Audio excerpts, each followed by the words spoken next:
இருக்கிறேன். இந்த குழம்பு வந்து டேஸ்ட் அட்டகாசமா இருக்கும். சாதத்துல, தோசை, இட்லி எல்லாத்துக்குமே ரொம்ப சூப்பரா இருக்கும். வாரத்துக்கு ஒரு தடவை நீங்க இந்த குழம்பு செஞ்சு சாப்பிட்டீங்கன்னா உடம்புக்கு ரொம்ப நல்லது. கொலஸ்ட்ரால்லாம் நல்லா குறையும் இதுல.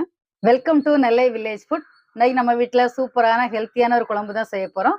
கொள்ளு பருப்பு குழம்பு செய்ய போறோம். இந்த கொள்ளு பருப்பு குழம்பு உடம்புக்கு ரொம்ப நல்லது. வாங்க எப்படி செய்யறதுன்னு பார்க்கலாம். கொள்ளு பருப்பு குழம்பு செய்யறதுக்கு தேவையான பொருட்கள் என்னன்னு பார்த்துடலாம். 150 கிராம் கொள்ளு எடுத்து ஒரு 3 மணி நேரம் ஊற வச்சு நல்லா கழுவி எடுத்து வச்சிருக்கிறேன். அப்புறம் அதை குக்கர்ல போட்டு வேக வச்சிடலாம். ஒரு 4 டம்ளர் தண்ணி ஊற்றிக்கலாம். கொள்ளோட கொஞ்சமா உப்பு சேர்த்து வேக வச்சிடலாம். இப்போ மூடி விசில் போட்டுடலாம்.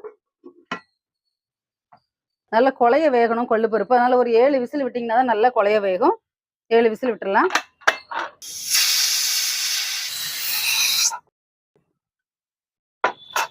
இப்போ நம்ம வந்து வெங்காயம், காஞ்ச மிளகாய், கொத்தமல்லி எல்லாம் வதக்கி அரைச்சு தான் இந்த கொள்ளு குழம்பு செய்ய போறோம். அதுக்கு